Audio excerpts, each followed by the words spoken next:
Hey everybody, if you're a restaurant or hotel business, you know how crucial it is to manage costs without sacrificing quality. That's where FoodBuy, the largest GPO in the industry, comes in. With FoodBuy, you gain access to exclusive pricing, unmatched buying power, and a vast network of trusted suppliers, all designed to help you save time and money.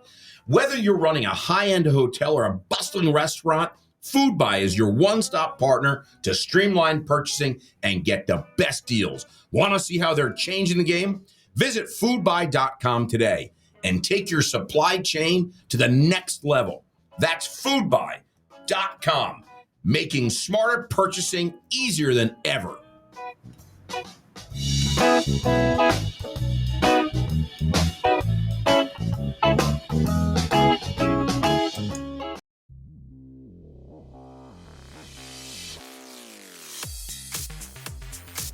Live from QSR Automation Studios in New York City, it's the Hospitality Hangout podcast with the restaurant guy and the finance guy.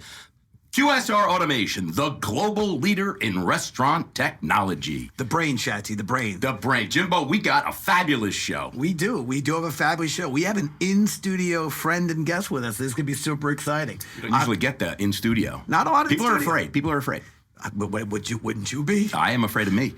Look at this. Anyway, I want to welcome everyone more formally to the Hospitality Hangout, a hospitality-focused podcast where, as Shatsy mentioned, the founders of Branded share their insights and bring technology and innovation and restaurant leaders that are making things happen in the industry you love. My name is Jimmy Frischling, otherwise known as the finance guy, and I will reintroduce and throw it back to my partner, Mr. Michael Schatzberg, also known as the restaurant guy. And thank you for that kind introduction, Jimmy. And to all those listening, feel free to call me Shatsy. We are the voices behind Branded Hospitality. We are at the intersection of capital, hospitality, restaurants, innovation, CPG, everything, and everything in between. I always know how much iced tea you've had with caffeine when we're at the intersection of so many things. We are at the intersection of everything. Used to just be technology, hospitality, tech, and capital. Now it's... Well, you know what, Jimbo? I got to tell you, I've been thinking last night. I had a delicious meal downstairs at Isabel's. Yes. Dina was there. Don Mickey was there. It was fabulous. Great meal. And I went home and had a glass of wine, and I was thinking, you know what I was thinking about? Wouldn't it be amazing if you had a stress-free kitchen? Just a stress-free kitchen. Yes. Do you know there's a way to do that, Jimmy? Would tell us how. QSR Automations. Boom. Boom. They're making service easier for everybody. Jimbo, QSR Automation. Jimmy, do you realize they're in 21 countries? In the top 25 casual dining restaurants are using QSR Automation? That means something, right? Means a lot. It does. Yes. If you say it means a lot, it does, right? It really does mean a lot. 80 point-of-sale partners worldwide, 140,000 global resellers. I may have exaggerated a little bit on that 140,000. Leave the numbers to me. But, Jimbo, they have Connect Smart Kitchen. They have Connect Smart Host, Connect Smart Go, Connect Smart Recipe Plus, Connect Smart Insights, Connect Smart Jimmy, Connect Smart Chat. They Connect Smart everything. I got to tell you, Jimbo, if you have a restaurant and you don't have QSR Automations, it's not stress-free. Not stress-free. Let's go, Jimbo. Let's jump. You know what? If we ended the podcast just on that factoid, that's it. It might not be our best podcast. No, it might not be. But I got to tell you, we had a great plug in there for QSR Automation. But it was a great plug for QSR. Okay. And they're our friends, and they're doing great things over there. Okay, I now get to bring, here we go, today's episode, and we're super excited for our friend and our second-time guest, Mr. Sam Bakhshandehpour. Shoot, blew that. Jimbo, you didn't. It was good. It's Sam B. I'm asking that. You nailed it. No, I'm winding it back because Mr. Sam Bakhshandehpour, I said, look, Shatsy, people butcher your name a little bit. Okay? That's why I just go Shatz. And people butcher even my name. Frischling. Okay, but Sam, my friend of France still calls me Scatsy. Yes, I wanted to show respect, Bakhshandehpour, because that name deserves respect. He is the CEO of The new CEO. He recently promoted from board member and president. He has now assumed the reins. CEO. You're taking my whole bit. Okay, well then I'm gonna leave your bit back to you, but I'm just gonna jump in and simply just say we're very excited to have Sam B here. I'm gonna kick off a little bit of Trivia Tuesday, and then Shatsy, send it back to you for your Fraser Crane moment of sharing some factoids about our friend. Oh, we're doing a little. But Trivia Tuesday. You have any music for Trivia Tuesday? Jimbo, don't we always have music for something? Yes, we do. All right, here's how the game is played. We have 3 factoids about our friend Sam. 2 are true, 1 less so, also known as I'm not great true. at this game, by the way. Or a lie. Here are the 3 factoids. You stick around to the end, you get to hear Shatsy guess which are the 2 truths and which is a lie.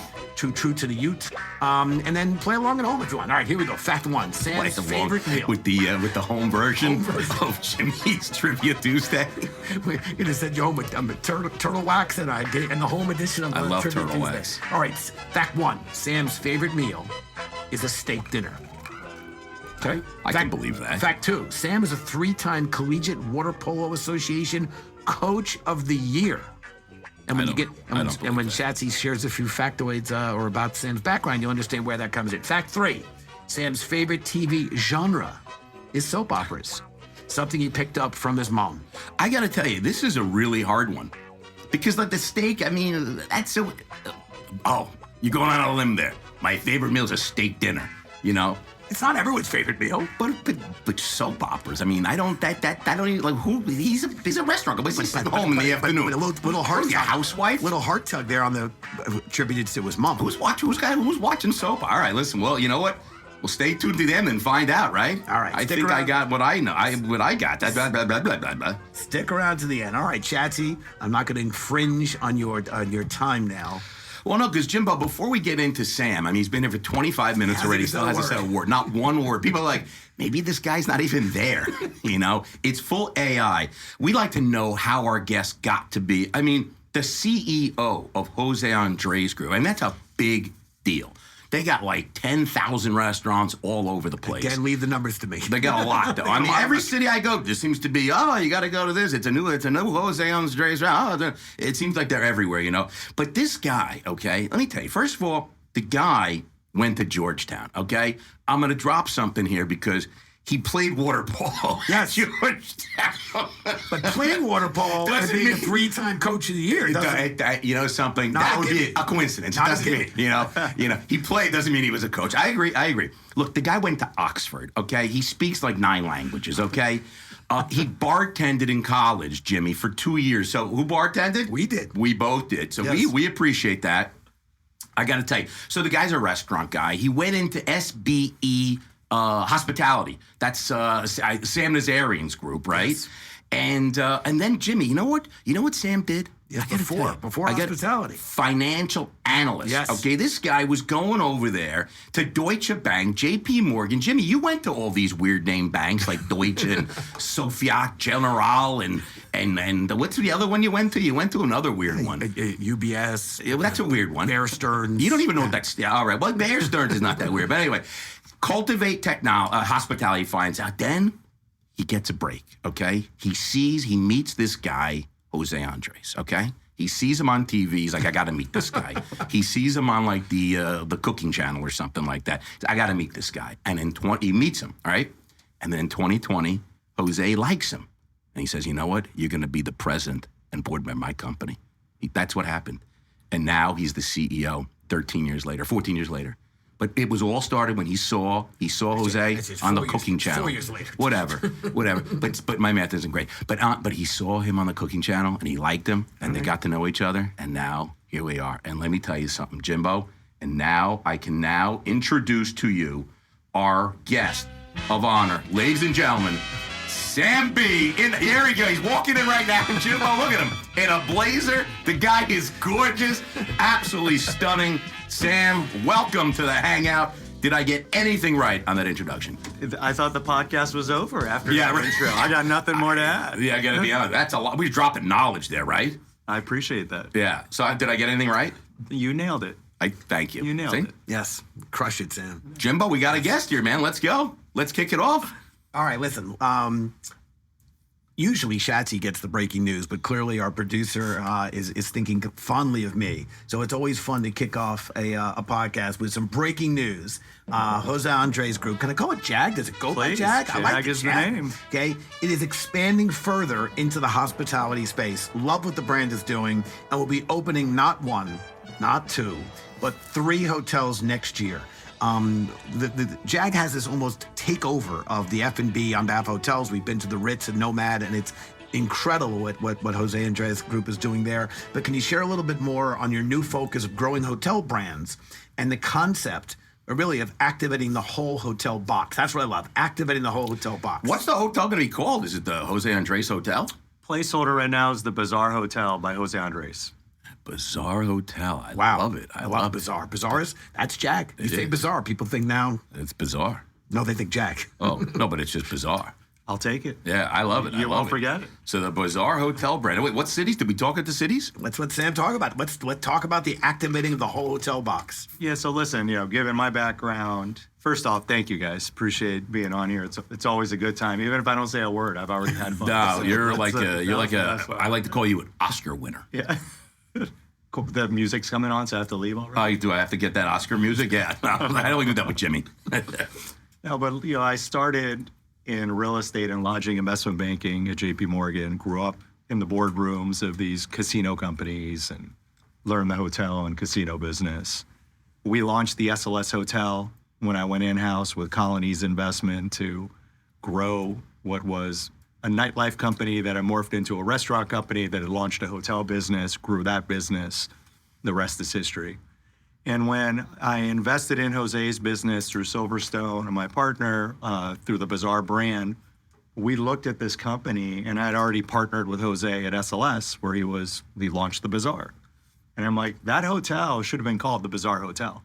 Wait, was that the SLS? Was that in Beverly Hills? Beverly Hills. I remember going there. Beverly Hills. And I remember Miami. eating at the Bazaar. And people would go to that. First of all, I always joke around. I'm like, it wasn't in Beverly Hills. It was Beverly Hills adjacent. It was a stretch. It was next door. It was very close. It's like you calling me an Oscar winner. Yeah, it was on the border. It's a border. Yes, it was on the border. Nice hotel. Yeah, it's still there. But if the hotel, the brand was always this experience of Bazaar. People would be like, oh, we're going to the Bazaar Hotel. We were going to stay there to go to the Bazaar. And that kind of stuck with me. And locals loved it. Tourists loved it. Business travelers stayed there. And then whoever was the hotel guest, they loved having meetings there, drinks there, dinner. It was a very sexy lounge lobby area. Very sexy. Completely. Had nothing to do with me, clearly. No. It was very sexy. You're sexy. That hotel was sexy. Clearly, you designed it. But we went from, Beverly Hills to Miami to Vegas. And then when I came in to José's world, now as an investor advisor, and about 5 years ago, he asked me to come in-house to partner up with his co-founder, Rob Wilder, José, and me, to form this office of the CEO to figure out future strategy. The first thing I leaned on was the success he had, some with us, with the SLS, but José had done this with the Cosmopolitan. There was a huge history, long-standing history of success within hotels. My background with casinos, I said, look, what you do, José, is exactly what the casino CEOs told me for years. Mr. Wynn, Jim Murren, all these big hotel CEOs would talk about how we want to maximize the capture of the guest spend. They stay with us, they gamble with us, they go to dinner, the spa, the nightclub. You never retail. leave. Every dollar you spend on that strip is with me, baby. Thank you. Yeah. And I said, well, we did kind of the same thing at SLS. Mm-hmm. And now you can do this for other hotel brands. Let's go with our friends from Marriott, from Hilton recently, and one of the 3 next year is going to be with Hyatt, our first project with Hyatt. We said, look, let's go and have multi-concepts within the box, and you highlighted Ritz Nomad. I said, look, if Jimmy's staying at Ritz, you're staying at the hotel, you grab breakfast lunch, and dinner at Zaytinya. You walk over to the Bazaar bar downstairs in your lobby bar experience, which is activated. Drink all the Macallan 12 they have. And we appreciate that. And then we'll walk upstairs to the Bazaar for this incredible culinary journey, and then end up on the 50th floor rooftop at New Baloo's for experience of a lifetime, never leaving property, before dinner or after dinner. That's how we have one of the highest grossing restaurants in Manhattan, and it makes money, and that hotel has top rate in the city as well. that's kind of the trifecta for us. And that's what I've been loving as I learn more about the model is you think about, a Milton Friedman enthusiast, self-interest. What does the hotel get? First of all, they get an elevated food and beverage offering thanks to You have to have it. And they get better occupancy, more consistent. They get higher room rates. You're just going to spend the money somewhere. You got to eat. Yep. So why not just stay? You're paying for a hotel. Why not you stay at the spa? Completely. You got the hotel and you got the F&B. And everyone, like you said, breakfast is a no-brainer. So you're already eating breakfast there. Listen, these hotel brands do it so well. What you want to be is in early or be part of the overall programming versus just having a hotel restaurant, which is an amenity and an afterthought because of convenience. You want to actually give it identity, create a destination for locals, and build an experience in totality. I love the model, and again, I'm just super excited for everything I'm watching the group do. You're also now, in addition to running restaurants, in addition now to the hotels, you've launched José Andrés Media, and I found this to be not just so interesting, but actually really want to learn because we have our, branded as in our business, our podcast, our newsletter, our events. We have a media empire, Jimmy. Branded hospitality media. Don't undersell. I don't understand the empire. I'm not sure empire. We got somewhere between Fox a partition and Disney. Partition. But no, you guys with the José Andrés, the media, it's to connect content, culture, and venues. So that means you guys, and really under José's kind of expertise in stardom. He's a New York Times bestseller, author. He's a TV personality. He has an award-winning podcast, which is similar to Brandon, except we don't have the award. He's got the award-winning. We got Jimmy, the podcast. We've won awards. Okay, stop it. Okay, so this is all to me a flywheel. And we got Sam B, an Oscar winner, on our podcast. I love it. So can you share a little Jose more? probably never got Sam on his podcast. Well, you have to check that. I'll bet Sam. Oh, never. See? Okay. Can't even get him. He's So too busy. Can you share a little more about what the media program is going to be doing? And specifically, I understand the newest program is Masterclass. So first off, we technically have an Emmy Award with the first show we did, which was José Andrés and family in Spain. Oh, that was good. I did like that. So 6-episode travel log throughout Yes. Spain, 6 different cities. And I use this word flywheel internally. That show was a direct tie-in to all of our Spanish restaurants, which is the heart and soul of the company. So people would come down the street to Mercado Little Spain and say, look, I watched this show. I want to try these dishes. And we created a passport, which was the Mercado Little Spain. It was a Spanish passport that tied into the show. Show won an Emmy, brought more awareness to our restaurants. And that was the flywheel. And if you enjoyed the Paella Valenciana episode of the show, and you had it in the restaurant, now you could order the kit and send it to your home. And that was the flywheel between CPG, media, and the restaurants. The beauty of this company, though, is it's rich in content. And that's when I first looked at it, I'm like, this is 30 years. At the time, it was 25 years of content building, IP generation, of incredible storytelling. It was an R&D machine. They just kept pumping out new concepts, new stories, thousands of recipes. And we sat there and said, look, let's now go figure out the handful of brands that have the ability to scale. Let's launch this media division. And when I first approached Jose, I said, look, José Andrés Media, jam, it's perfect. You do storytelling in the restaurants. You've clearly done it previously with great success with Made in Spain. Let's just formalize it. Landed UTA as our agency. We partnered up and really said, let's lean into producing great content. That was the show. You nailed the podcast. Masterclass is the latest that came in. Jose has a love of history of food, which I've always admired. And if you watch the 3 episodes, it takes a journey through really where the American history of food comes from. And from dishes to, culture, techniques. Sure. That's it's real rich, in-depth storytelling. And then you have the incredible culinary journey that he's been on for, 30 years in this country. Comes to life in a master class. You learn that. We have another big show coming out soon. The pilot on Amazon. Is that breaking news? Can we announce that on the show? I'll come back for my 3rd visit. That is another break of it.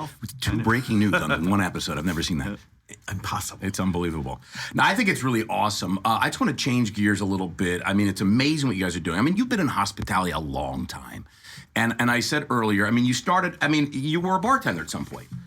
And I think it's a real interesting issue that we're having in hospitality. And I was just talking to someone just this weekend, and they were talking about how there's no career path in hospitality. So funny. And I said, it's the second largest employer in the entire country, next to like the government.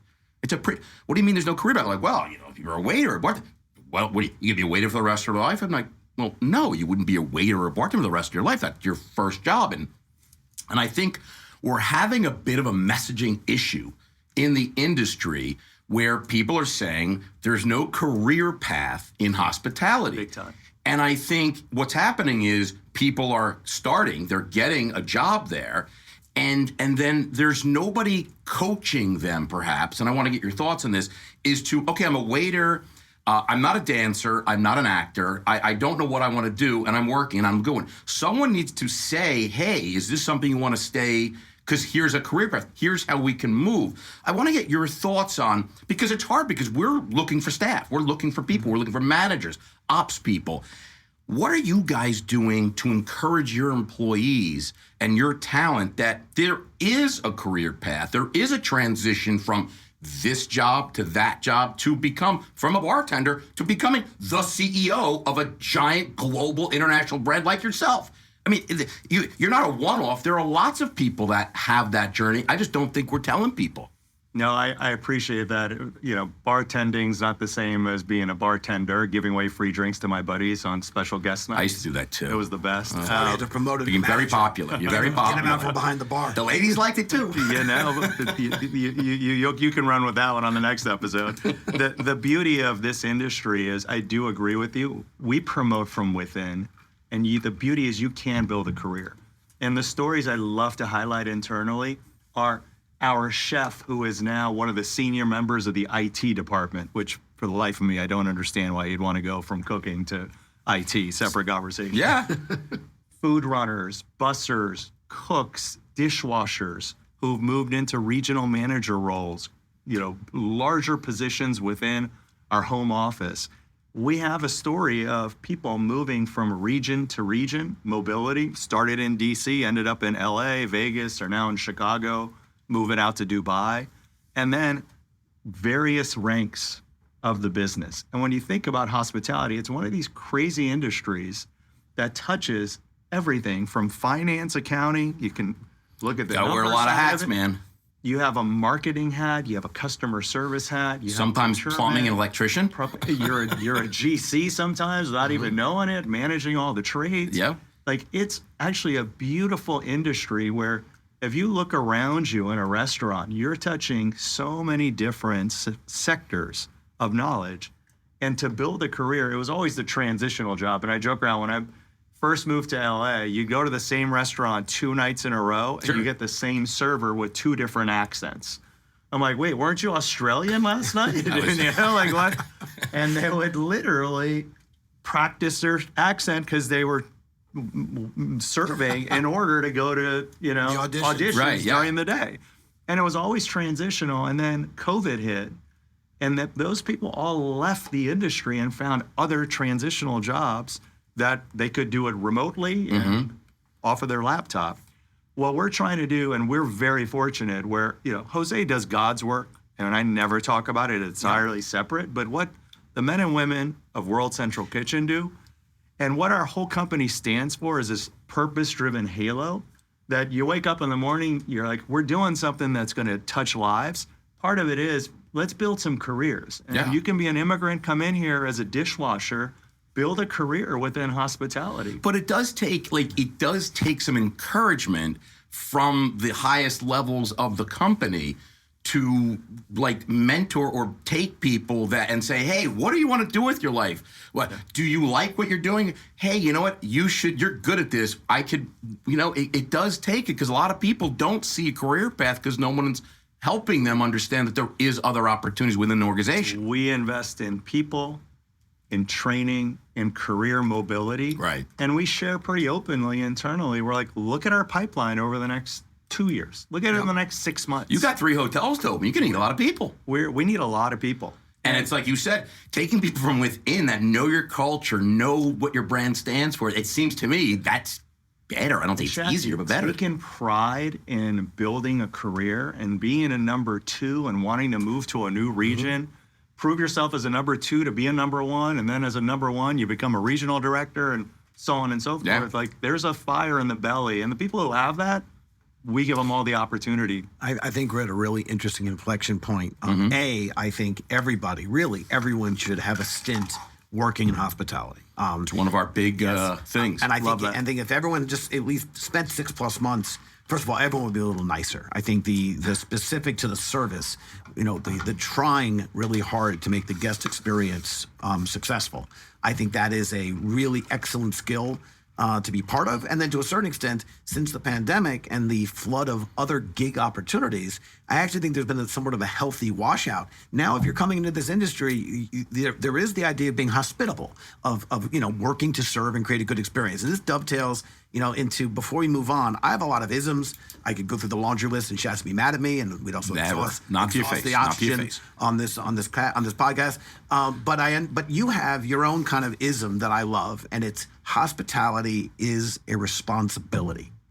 Can you share a little bit more about this responsibility that you, and I say Branded, shares in this view, taking this unspoken oath to uphold? Hospitality is a responsibility. It's a huge responsibility. I think it's bigger than a doctor. I like that. I've never taken it that far, but I like it. I've never been on a plane where someone goes, is there someone who works in hospitality? I think it's as important as the medical field, Jimmy. That's the Yeah. Because we'd all die without food. Okay, Jimmy? Okay. Well, let's say a little bit of a stretch, but I like where you're going with it. I never put myself teacher, doctor, hospitality. Yes. Clearly. Dr. Sam. No, I view it as a very big responsibility because if you think about it, people give their most precious time of the week, whether they've had a good day or a bad day, they go to one of our restaurants to share a meal with friends, with colleagues, and they're giving you that opportunity. Time is the most precious. Yes. They're blessing you, by the way. Like truly, because there's a lot of choices. Thousands of options in this city. 25,000 here in New York. That's a lot of options. So for us and with our staff, I'm like, it's pretty simple. If you view it as a responsibility, you take pride in that. You treat people with respect. You smile, and sometimes you don't get it back, but it's still your responsibility. Like you do things the right way. Yeah. And I value that. And again, having the nightlife experience, you sit there, you're like people work all week and then they blow all their money to go out and celebrate. You want to make sure, what do they have? Memories. Because years later, what do we have? It's all about those memories that are created. How great was that night we were in LA, we were at Bazaar, or we were in Vegas, or we were in New York? That's a responsibility. I agree. That's why I think it's as important as, or more important than being a doctor.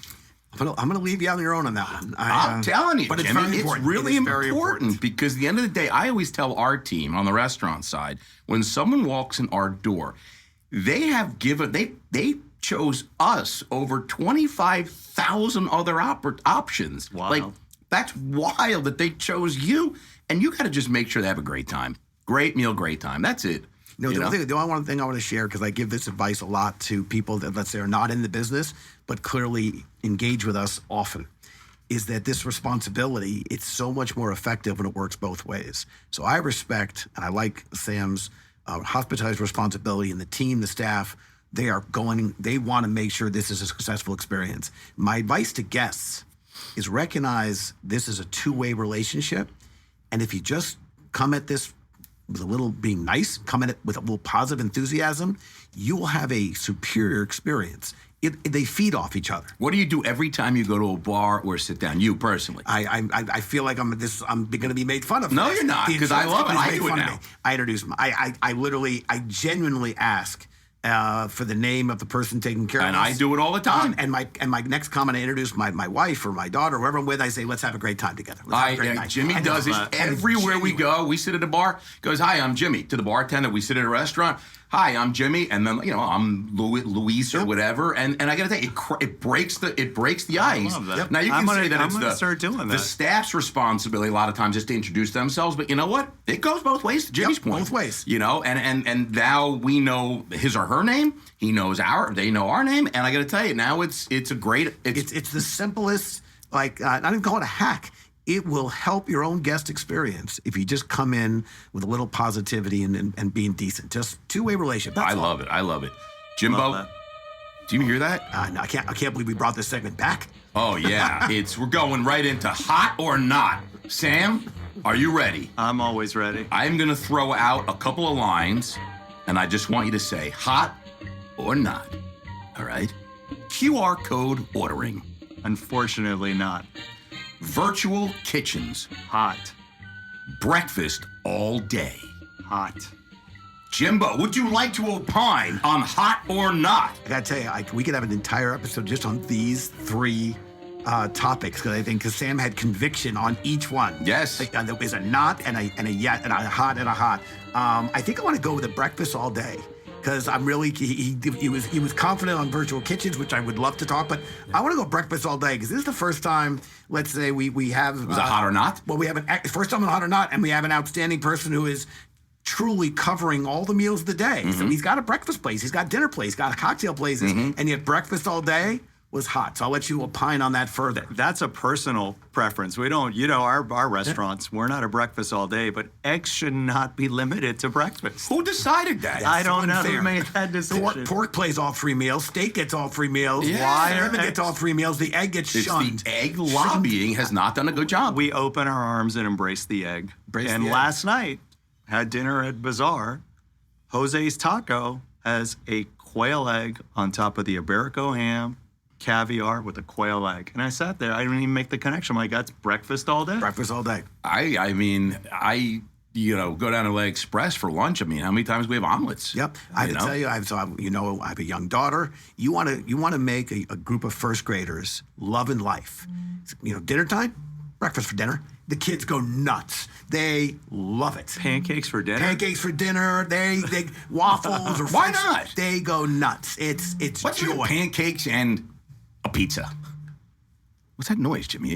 Jimmy, your phone. Your phone. It's Turn that off. We're in the middle. It's silent. I'm saying that we're middle of an incredible discussion here about breakfast all it day didn't ring and at the pizza and highlight. pancakes, and I hear something. It's Jimmy's phone. I agree with Now, where breakfast all were we, day. Sam? Breakfast all day. Pancakes. And I mean, what's the difference? Pancakes, pizza. I'm telling you. I Maple like syrup is good. It brings people Little butter? It brings people joy. And then imagine, think of that was a movie with Michael Douglas, Falling Down. Guy walks in 5 minutes after the breakfast. very angry, He's that very like, can I get the breakfast? And they're like, sorry, you missed it by 3 minutes. Yeah, don't piss Was off. that at McDonald's? Where Yes. was it? Yeah, Wherever it was. They used to, because they would stop that breakfast, and people were really mad. They were like, you couldn't get that egg McMuffin. When that screen flipped. Yeah, It's over. Yeah, no, I agree. Breakfast all day is. I'm a big fan. right. Jimbo. Yes. So I want to go to talking back clearly, and this our intro to this episode of the podcast proved it. Shatsy and I like to gab and talk and chat a little bit, especially Shatsy. But we did learn along the way that sometimes our guests have a question or two for us. So we're going to kick off talking back. We're going to pass the microphone to Sam and invite him to ask us a question. And as we like to say, nothing is off the table. Amazing. So you mentioned we have thousands of restaurants, which I appreciate. I did. I counted on the website. If we do get close to that, say 100 restaurants, how do we maintain our quality? Going from local to national to global. I mean, I got to tell you, first of all, I would make sure that I have Sam B as the CEO. Appreciate so that. As we grow, I would do anything in my power. If Sam comes to my office and is like, listen, I got a better offer. I'm leaving. I'd be like, Sam, what do you need?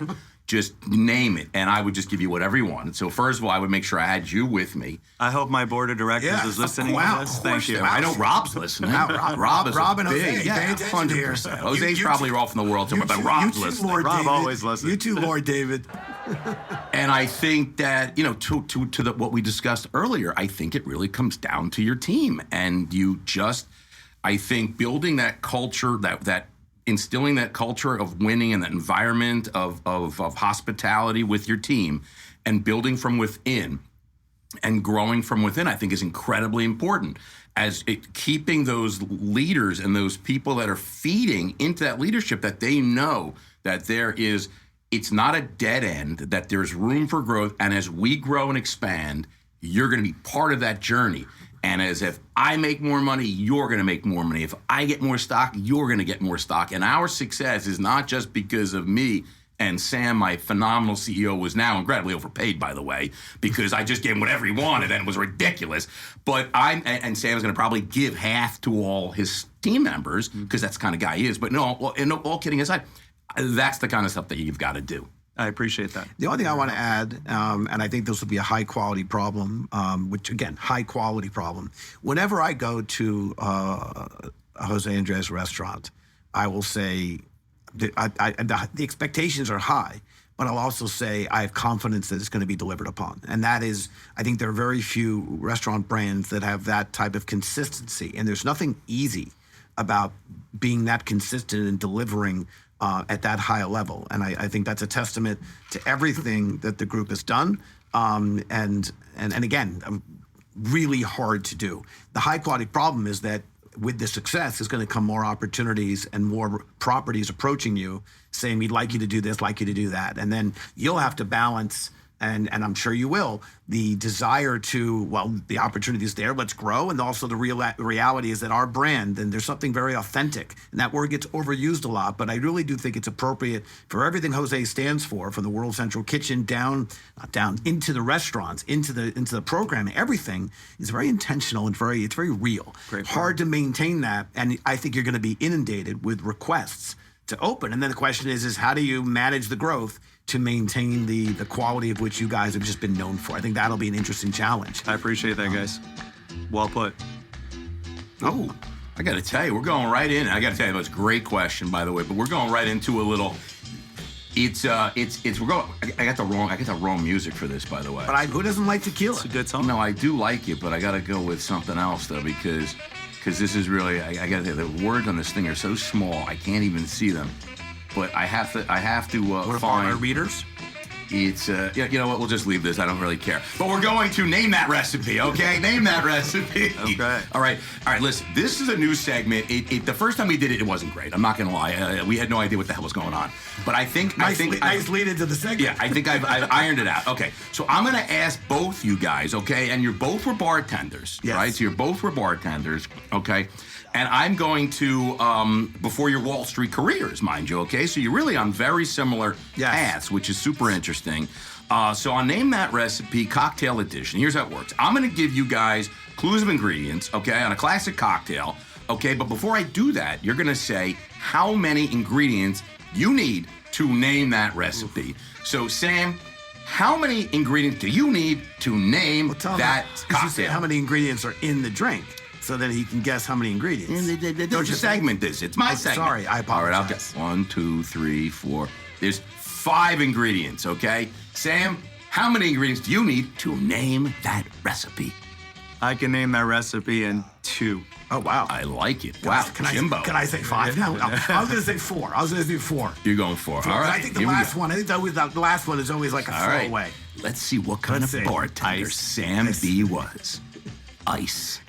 That is not what he is. Glass. There is your 2. No. Here we go. Gin Campari.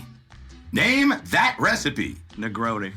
Ding, ding, ding. Sam B wins. I mean, I got to tell you, it was unbelievable. Sam, that was brilliant. It was really. You had me at ice and glass. Read out the rest of the ingredients. Well, Sam, what else is in a Negroni? That's all we had. Read out the ingredients. Ice, glass. And vermouth. And an orange peel. No, it's and ice. Gin. Ice is an ingredient? Well, yeah, in this ingredient, yes. Okay. You can't have a. You can't have the. I think you say gin, Campari, and sweet vermouth. Orange peel. And ice cubes. The orange peel is always a throwaway. So I thought that. Yes. Well done, Jimmy. Yes. You lost. Okay, just lose gracefully. You did have. You thought I was going to do it in 1. Yes. But I'm going to concede. I'm going to concede very officially. I lost that fair and square. All right. At the top of the show. Wait a minute, Jimbo. I have to talk about something a little bit more important here. Oh.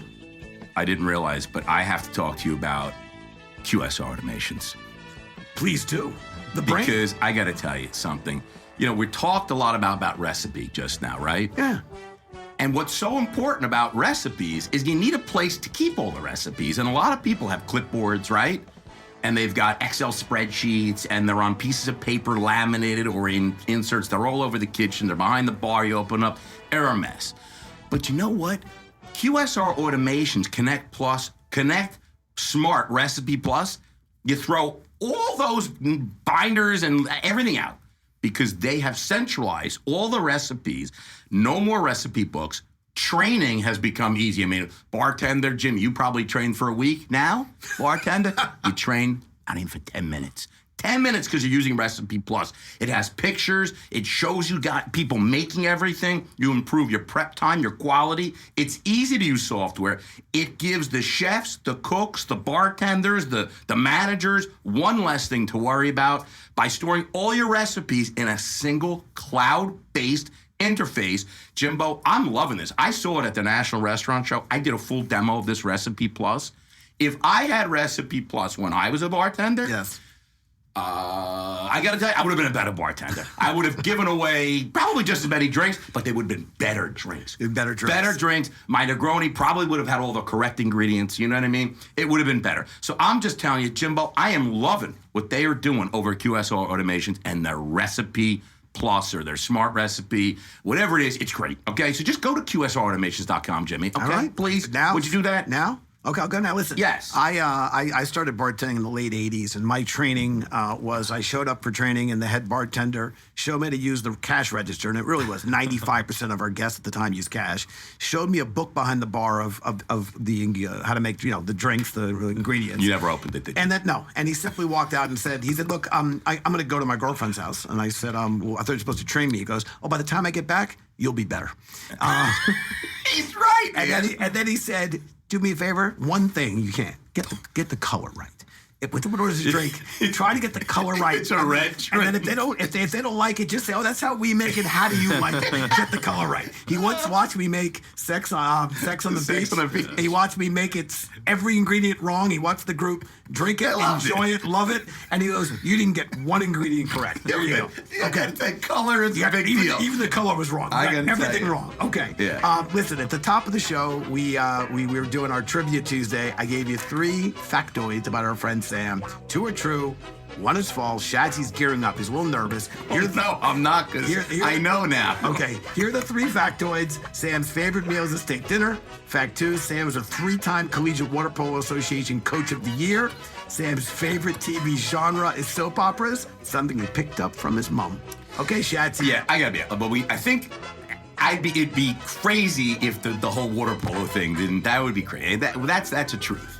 Okay. What I mean is like a second. How about if it was a 2-time champ? Like that'd be a little twist there, or a 4-time. Oh, you said they're lying about that. I'm not saying they are. I'm trying to. That really not fair to do. Okay.